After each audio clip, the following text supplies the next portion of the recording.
Direction le Sud et plus particulièrement Sète pour y parler littérature avec, on va pas dire un petit jeune, mais en tout cas il vient d'arriver avec un premier ouvrage, c'est Roy's Éditions. Il s'agit de Pierre Selka qui va nous parler de Talion. Bonjour Pierre. Bonjour. Alors, Roy's Éditions, moi je connais, j'avais proposé une interview d'Emmanuel Millet qui s'occupe de cette maison d'édition qui marche énormément au coup de cœur. J'avais proposé également une interview de Rodrigo Aramon qui avait publié chez Roy's Éditions. Il y a plein de petites pépites comme ça dans cette maison d'édition. Et vous arrivez avec un tout petit ouvrage à 5 euros d'une cinquantaine de pages. Ça s'appelle Talion. Et avant de parler de cet ouvrage, on va s'intéresser à vous. C'est le premier et c'est pas votre métier puisque en préparant cette interview, vous me disiez que vous étiez pompier professionnel. C'est ça, hein? Ouais, tout à fait. Tout à fait. Je suis pompier depuis 18 ans. Mais c'est le premier ouvrage que j'ai la chance de sortir officiellement. Alors nous, ce qui nous intéresse, c'est comment on en arrive à passer de pompier à écrivain. Je pense que c'est pas ça doit pas y avoir de points communs, mais vous me disiez que vous écriviez depuis toujours. Et c'est arrivé comment on découvre ça à l'école, on découvre ça à travers des ouvrages? Alors, c'est arrivé à l'école, au collège. J'ai toujours écrit, c'est vrai, et au collège, en plus, j'avais une prof de français qui nous faisait faire des concours par classe, départementaux, tout ça. Et c'est là que j'ai commencé à écrire un peu dans mon coin des trucs plus ou moins longs, sous plusieurs formes. Et depuis, j'ai jamais arrêté, même si c'est vrai que c'était une passion un peu, pas confidentielle, mais très personnelle, où je gardais un peu tout pour moi, je montrais très peu de choses. Et c'est seulement maintenant qu'après une rencontre d'ailleurs avec Rodrigo Aramon il y a un peu plus d'un an, qui lui est un auteur plus confirmé, après avoir beaucoup échangé avec lui, le déclic il est venu comme ça en fait. Et est-ce que c'est facile de passer le pas parce que écrire pendant je sais pas combien d'années dans son coin, garder ça un peu secret ou peut-être avec des proches peut-être, et tout d'un coup se dire bon allez, et il faut que je montre ça au plus grand, il faut que je sache si ce que j'écris ça vaut le coup. Ça t'est compliqué de franchir ce pas? Ouais, c'est assez compliqué parce que quand on est resté, j'allais dire aussi longtemps, ouais, quand on est resté pas mal de temps dans son coin. La principale question, c'est la légitimité, en fait. On se demande si au bout de tant d'années, ça va valoir le coup, si ça va intéresser quelqu'un, même si dès le départ, je l'ai jamais fait dans une optique d'intéresser les autres. C'était vraiment une passion égoïste. Je sais pas comment bien le dire, mais c'était très personnel. J'écrivais des choses que j'arrivais pas, moi, à retrouver dans mes lectures, ou des personnages que je retrouvais pas, ou alors peut-être que je savais pas les trouver.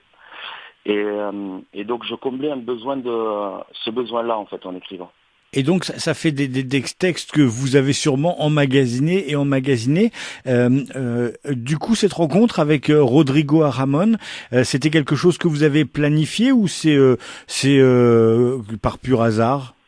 Alors on s'est rencontrés par hasard et j'ai découvert son univers. Lui savait pas du tout que j'écrivais. Moi, donc on s'est rencontrés grâce à nos enfants en fait. Et donc j'ai dévoré tout ce qu'il avait fait. Et lui, au bout d'un moment, j'ai osé lui dire que j'écrivais un peu. Il s'est intéressé, il a lu quelques textes. Et de là, il m'a dit, il faut au moins essayer de le montrer. C'est bête de faire des choses et que ces personnages ou ces histoires, elles vivent pour personne en fait. Et c'est vrai que c'est lui qui m'a fait réaliser que l'écriture, elle prend peut-être un peu plus de sens si elle est partagée avec d'autres. Et le déclic, il est venu grâce à lui, très sincèrement, ouais.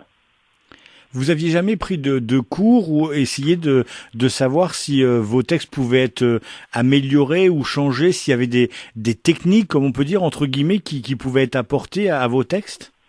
Non, j'ai jamais pris de cours. J'ai toujours tout appris tout seul. Après, je me suis appuyé sur des ouvrages qu'on connaît un peu tous, de Stephen King, qui est écriture, de Journal d'un écrivain, voilà, des choses comme ça. Mais je suis pas trop j'ai toujours eu une peur de copier en fait. Je me suis toujours dit que si on m'apprenait des techniques, j'allais reproduire la technique de quelqu'un d'autre. Et c'est dans ce sens-là que j'ai toujours que j'ai toujours fait avec ma méthodologie qui est, je sais pas, elle vaut ce qu'elle vaut, mais voilà, qui est individuelle, quoi. Qui est la vôtre. Ouais, tout à fait. Alors vous avez lu Rodrigo Aramón, c'est de la fantasy, vous nous évoquez Stephen King qui est du fantastique. Vous avez des thèmes de prédilection, des univers qui sont propres ou vous êtes capable de lire de tout ou écrire surtout? Alors, je lis vraiment de tout. Je suis un lecteur moyen, je pense. Je lis une cinquantaine de livres par an. Après, j'aime beaucoup C'est plus que moyen, une cinquantaine de livres par an. Oh, il y en a qui lisent plus, hein. Ah oui, il y en a qui lisent plus, mais je suis pas sûr que ce soit la moyenne. Je pense que c'est plus que la moyenne. Bon, voilà, c'est à peu près ce que je lis, voilà. Mais je vais lire de tout. Je vais lire de la littérature ouvrière que j'aime beaucoup, du roman noir, je suis passionné par Frank Buys, après de la fantaisie, du Houellebecq, un peu de tout. Mais c'est vrai que j'ai besoin, si je regarde bien, j'ai besoin du côté un peu social, des personnages et des histoires. Voilà. J'aime bien quand ça touche les petites gens, en général les histoires, mais je peux lire vraiment dans tous les registres. Alors du coup, se rapprocher de Roy's Éditions, ça faisait suite à la rencontre avec Rodrigo Aramón. Comment ça s'est passé? Alors ça s'est passé, j'ai découvert Roy's Éditions par Rodrigo. Après j'ai eu des échanges avec Emmanuel Millet. Je suis allé découvrir d'autres auteurs qu'il avait dans sa maison d'édition. Et je pense qu'il y a eu une logique, encore une fois, peut-être de protection de mes textes. Voilà, j'avais peut-être le fait que j'étais en confiance avec lui. J'étais en confiance pour lui présenter ce que j'avais dans mes tiroirs, en fait. Voilà. Avec Emmanuel, hein. Voilà, avec Emmanuel, tout à fait. Voilà, j'avais confiance, j'avais envie de lui montrer à lui et il y avait peut-être ce lien un peu de confiance particulier. Et du coup, vous commencez avec... Alors, c'est particulier, quand vous m'avez contacté pour me dire si ça m'intéressait de lire un petit roman de 50 pages, je m'attendais à recevoir des feuillets et pas un ouvrage de 50 pages. C'est une petite collection, mais chez Roy's Éditions, comme on marche au coup de cœur, c'est une collection qui existe chez eux. Ouais, tout à fait. C'est une collection qui s'appelle les histoires courtes, il me semble, si je dis pas de bêtises, et qui regroupe, il y a une petite dizaine d'histoires courtes comme ça, une cinquantaine de pages en format A5, de temps en temps illustrées, de temps en temps non, mais qui donnent leur chance clairement à une première chance à des auteurs qui ont peut-être pas forcément dès le départ un ouvrage de 350 pages à proposer, et c'est véritablement une chance, quoi. Et ça a été comment s'est fait le choix du texte du coup, parce que quand on écrit depuis tant d'années, comment on choisit le premier texte qu'on va éditer? Alors ça s'est fait, je pense, inconsciemment, mais le premier texte que j'avais envie de montrer, il est venu du fait que un des premiers auteurs que j'ai lu, c'était Edgar Allan Poe, et ce texte Talion, il est quelque part il reprend des codes, attention sans prétention, mais c'est plus un hommage, voilà, j'allais dire. C'est ma vision à moi d'un univers dans lequel j'avais envie d'aller mettre mes personnages un peu comme dans un décor, ce décor du 19e siècle, là, et avec une histoire à moi, et peut-être quelque part je rejoignais mes premières lectures avec ce premier texte que je proposais. Un texte un peu fantastique, hein, parce que dès le quatrième de couverture, on se rend compte que vous allez nous proposer quelque chose d'un peu particulier, parce que vous dites: que feriez-vous si un ami venait vous annoncer que votre tombe vient d'être creusée et que vos funérailles sont déjà programmées? Déjà, on est plongé dans le bain direct, hein. Ah ouais, tout à fait, ouais. Bah ouais, c'est l'histoire particulière de deux amis donc fin 19e, début 20e, qui travaillent dans une usine de fabrication de tuiles. Depuis, ils sont là, ils ont leur quotidien un peu tracé. Et puis c'est familial. Ouais, tout à fait, c'est familial, sur plusieurs générations. Et un soir, tout ça va être bousculé parce que un des deux amis, William, il va rentrer du cimetière et il va annoncer à son ami qu'il y a vu une tombe creusée avec le nom de son ami dessus. Et tout va partir de là. Et du coup, tout se passe dans ce cimetière et puis ça va très vite, mais il y a en quelques pages, on arrive à sentir l'ambiance. On voit le fantastique qui pointe le bout de son nez, mais voilà, c'est une ambiance particulière dans laquelle vous avez voulu nous plonger. Ouais, tout à fait. Déjà au départ, j'ai travaillé là-dessus sur de la documentation. Parce que même si c'est très court, si on veut plonger dans du fantastique, il faut quand même injecter beaucoup de réel pour qu'après le fantastique, il pointe doucement son nez derrière et on le voit pas arriver de suite en fait. Il faut que le décor soit crédible. Et donc je me suis pas mal documenté sur les Tuileries, comment est-ce que les gens y vivaient à cette période-là, comment étaient organisés les cimetières, comment ils étaient implantés, sur tout ça. Et voilà, je crois que j'ai perdu la phrase, mais... Et la magie fait le reste. Non, mais c'est la magie qui fait le reste, puisque du coup, un petit texte de 50 pages, ça se dévore en une soirée, même pas. Et puis du coup, vous nous donnez un petit avant-goût. On a presque envie de dire, mais on aurait voulu que ce soit plus long. On aurait voulu qu'il y ait un peu plus de péripéties. Vous voyez ce que je veux dire Ouais, c'est gentil. Oui, c'est vrai. Tant mieux. Mais quand je l'ai fait, j'espérais que les 50 pages soient pas trop longues pour ceux qui allaient le subir, les premiers qui allaient subir ça, parce que je savais pas du tout, moi, comment ça allait être reçu. Donc, j'ai essayé d'adapter le format comme je le percevais sur le moment. Mais au départ, il y avait une suite, c'était plus long, et j'ai raccourci, j'ai essayé d'étoffer pour que ça soit plus dense. Et c'est ce qui a donné ce format de 50 pages. Alors ça s'appelle Talion, c'est chez Roy's Éditions, on en parle avec Pierre Selka.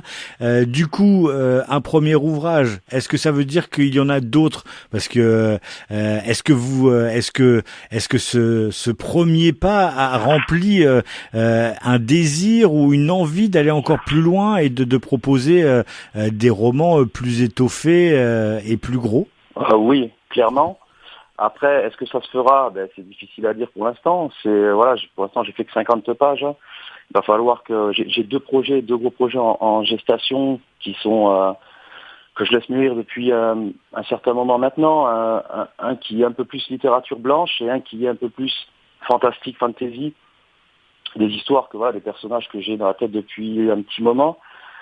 Et on va voir. Je vais essayer de faire un format plus long. C'est l'objectif et j'espère que je vais y arriver et puis surtout que ça en vaudra la peine aussi, quoi. Est-ce que ça grise? Parce que même si, j'imagine, même si on n'a pas c'est difficile d'avoir des retours. Moi qui travaille dans une radio et qui propose des émissions à des gens qui nous écoutent tous les jours, on aimerait avoir du retour. Donc on imagine que pour un écrivain, c'est la même chose. On veut avoir du retour, mais le fait de passer à écrire pour soi et puis tout d'un coup à écrire pour des gens qu'on ne connaît pas, est-ce qu'il y a un sentiment grisant qui s'installe? Alors, franchement, c'est très particulier, parce que j'ai toujours l'impression, pour l'instant, d'être un peu... je me sens pas légitime encore. Voilà, là, je fais un premier salon du livre à Frontignan, je vais être assis avec d'autres auteurs qui ont fait déjà plein de choses. Pour moi, j'ai rien fait, j'ai juste sorti un petit livre qui fait 50 pages, et donc je partage. Pour l'instant, j'ai des retours de certains lecteurs, mais... Il y a beaucoup de gens que je connais, il faut pas se leurrer quand on commence, il y a beaucoup de gens qui cherchent à découvrir ce qu'on fait. Et donc c'est des retours plus ou moins positifs. Mais grisant, non, parce que j'ai du mal pour l'instant à trouver ce côté légitime, même si on verra. C'est très encourageant en tout cas, voilà. C'est déjà ce sens-là, il est essentiel, c'est très épanouissant. C'est moi qui vis ça comme une passion, une pure passion. J'en attends pas forcément autre chose que de voir mes personnages vraiment exister un peu plus concrètement qu'ailleurs, que dans mes tiroirs et dans mes cahiers. Mais après, ça me fait plaisir d'en parler. Mais quand je parle de ces personnages, quand je parle d'Henri et William, maintenant il y a des gens, ils savent qui c'est. Avant, il y avait que moi qui le savais. Et puis le fait d'être dans cette maison d'édition, Roy's Éditions, qui organise des signatures avec plusieurs de ces artistes, est-ce qu'il y a un côté où vous êtes chapeauté, on prend soin de vous, vous recevez des conseils, ça se passe comme ça? Ouais, tout à fait, ouais. Et Emmanuel m'a beaucoup aidé. Il a été très patient parce que comme je découvrais, je pense que je l'ai un peu harcelé au début. J'étais impatient, très impatient. J'étais pas très conscient des délais que ça demande. Non, il est très présent, il est très encourageant et non, il met à l'aise. C'est d'ailleurs pas pour rien que je lui ai soumis toutes ces choses-là à lui, quoi. Merci Pierre Selka. Je rappelle que ce premier ouvrage paru chez Roy's Éditions s'appelle Talion. C'est un petit livret de 50 pages, ça se lit très bien, c'est fantastique. Comme vous le dites, c'est un hommage à Edgar Allan Poe. Et puis ça sort de chez vous, c'est un texte que vous avez mûri. Merci beaucoup de ce témoignage. Merci à vous. On vous souhaite une très bonne continuation et avec une hâte de lire ce qui se fera dans le futur. Et puis bonjour à Rodrigo et à Emmanuel du coup. Ben ça marche et merci beaucoup. À bientôt. Au revoir.